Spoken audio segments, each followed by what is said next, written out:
When the hall erupted with cheers after the triumphant cry of "Bingo!" No one imagined it was also the exact moment someone in the room had just committed murder. Chapter 1. A Very Merry Evening.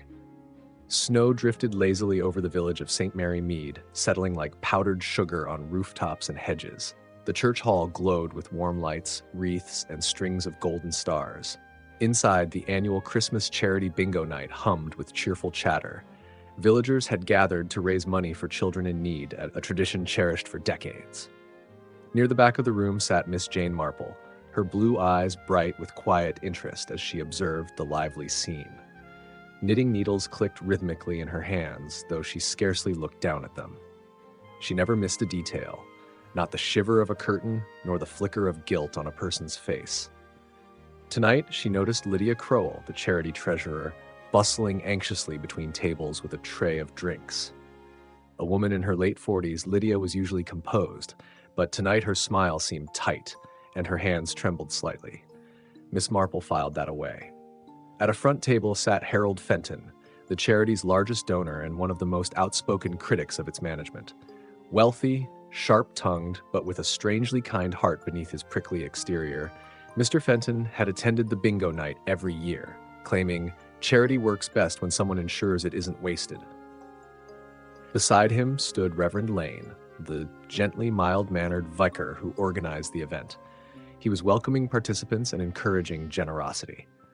The room smelled of pine, cinnamon cakes, and the sweet cocoa being served by Mr. Jenkins, the old caretaker who had been drafted into the role of drink master for the night. When the first round of bingo began, excitement filled the hall. Elderly ladies leaned forward with tight concentration. Children hopped impatiently beside their parents. Miss Marple, though holding a card, was far more interested in watching the people around her. And then, with the flourish of someone who knew he had won, Mr. Fenton rose from his seat and shouted, "Bingo!" Cheers erupted until they turned into gasps. Mr. Fenton's face twisted. He clutched his chest, staggered, and collapsed beside his chair. People screamed. Reverend Lane rushed to him. Miss Marple was already moving. "Stand back," she said softly. "Give him air." But she knew the moment she touched his cold hand, that air would do no good. Mr. Fenton was dead. Chapter 2. A Strange Cup of Cocoa. For several minutes, chaos ruled the hall. People cried, prayed, or whispered in terrified clusters. Reverend Lane insisted it must have been Mr. Fenton's heart. After all, he'd had mild issues before. But Miss Marple's gaze had already fallen on one detail. A detail no one else seemed to see. Mr. Fenton's cocoa cup had been moved. Just minutes earlier, Miss Marple had seen Lydia set a tray of drinks near his table. Mr. Fenton had reached for a plain cocoa since he disliked whipped cream. Yet now, beside his hand, sat a cocoa topped with a swirl of cream. Someone had swapped the cups. Miss Marple quietly leaned toward the drink and sniffed. The faintest bitter scent lingered under the sweet aroma. Familiar, but subtle. Something that did not belong. She straightened just as Lydia Crowell approached, tears brimming in her eyes. "Oh, Miss Marple, did you see what happened?" Lydia whispered. Before Miss Marple could answer, Mr. Jenkins shuffled over, wringing his cap in his hands. "I only stepped away for a moment," he stammered. "Mrs. Crowell said the scoreboard had been smudged. I thought I'd better fix it." "I see," Miss Marple said softly. "How convenient to send the man in charge of drinks away." Chapter 3. Motives Under Mistletoe. When the police arrived and took control of the hall, the villagers stepped aside respectfully. But even the young constable who questioned Miss Marple knew better than to dismiss her observations. "Madam, you believe foul play may be involved?" he asked quietly. "I believe," Miss Marple replied, "that people often call misfortune what they hesitate to call murder."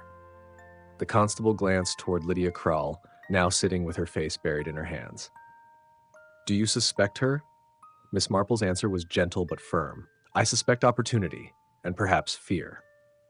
Later, Reverend Lane confided to Miss Marple something he had not told the constable. "Harold telephoned me yesterday," he said, voice trembling. "He said he had questions about the charity accounts. He wanted to go over them tomorrow morning. He sounded disturbed." Miss Marple nodded slowly. Lydia Crowell had been the treasurer for 3 years.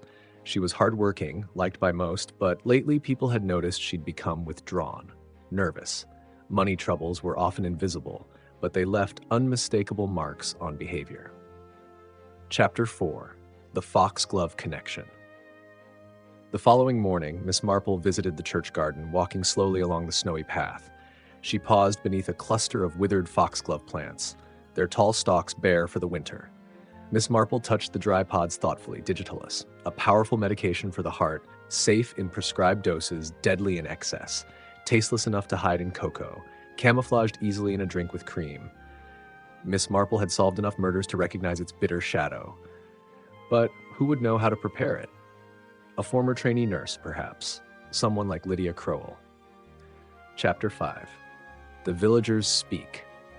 Miss Marple spent the afternoon speaking with those who had been seated near Mr. Fenton. Mrs. Prowse, who sat directly beside him, offered the missing piece. He pushed his cocoa aside earlier, saying it wasn't the one he ordered, she said. But then he moved it again when he looked at his bingo sheet. He wasn't paying attention. So the poisoned cup had been placed within reach, but only Mr. Fenton ended up drinking from it, by coincidence, or rather, by the killer's careful staging. Miss Marple's mind worked quietly, weaving these details into a clear pattern. A swapped drink, a treasure afraid of discovery, a poison requiring medical familiarity, a moment created when the drink steward was sent away. By evening, she had no doubt. Chapter 6. Confrontation in the Snow. Snow began falling again when Miss Marple knocked on Lydia Crowell's door that night. Lydia opened it with swollen eyes, her hands trembling so violently she nearly dropped the handkerchief she held. Miss Marple, I can't. Please, not tonight. I'm afraid it must be tonight, Miss Marple said gently. Too many lives are affected when the truth hides behind fear. Lydia staggered back, shaking her head.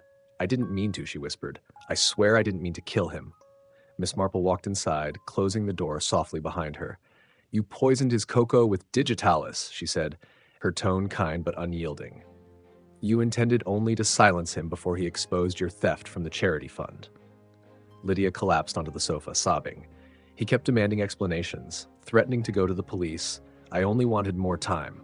I thought, a little dose to make him faint, perhaps. Not this. Miss Marple sighed, her heart heavy but steady. Good intentions are poor companions for fear, my dear. They rarely stay at one's side. Lydia broke down completely. I took the money to help my sister. She's ill.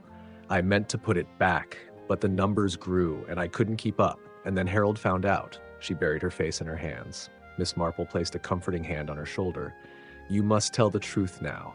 It is the only path left. Outside, the police lanterns glowed through the swirling snow. Chapter 7. Justice in the Church Hall. Word spread quickly through St. Mary Mead the next morning. Lydia Crowell had been arrested. The charity funds were found partially hidden in her home. The police confirmed digitalis poisoning through forensic tests. In the church hall, villagers gathered again, not for celebration, but to understand what had happened. Reverend Lane, pale but composed, asked Miss Marple to speak. She stood at the front, her soft voice filling the silent room. Lydia was not a wicked woman, she said. She was a frightened one. Crimes such as these rarely begin with malice. They begin when someone sees no way out but one. She explained the swapped cocoa, the foxglove connection, the motive buried beneath financial desperation. When she finished, no one spoke. The Christmas decorations shimmered in the stillness like a memory of innocence lost. Chapter 8. A quiet Christmas, after all. That evening, Miss Marple sat by her window, watching the snow blanket St. Mary Mead in gentle white silence. The bells from the church chimed softly in the distance. Reverend Lane appeared at her gate, carrying a small wrapped parcel. We decided, he said with a sad but hopeful smile, to continue the charity drive in Mr. Fenton's honor. His legacy deserves that. Miss Marple nodded approvingly. And perhaps, she said, this year people will give not only generosity, but vigilance as well. The vicar laughed weakly. You always see the heart of things, Miss Marple. When he left, Miss Marple settled deeper into her chair, sipping her tea. The world outside glowed warm against the cold darkness. Proof, she thought, that even after tragedy, kindness could still shine, quietly and persistently, like the first star of Christmas night.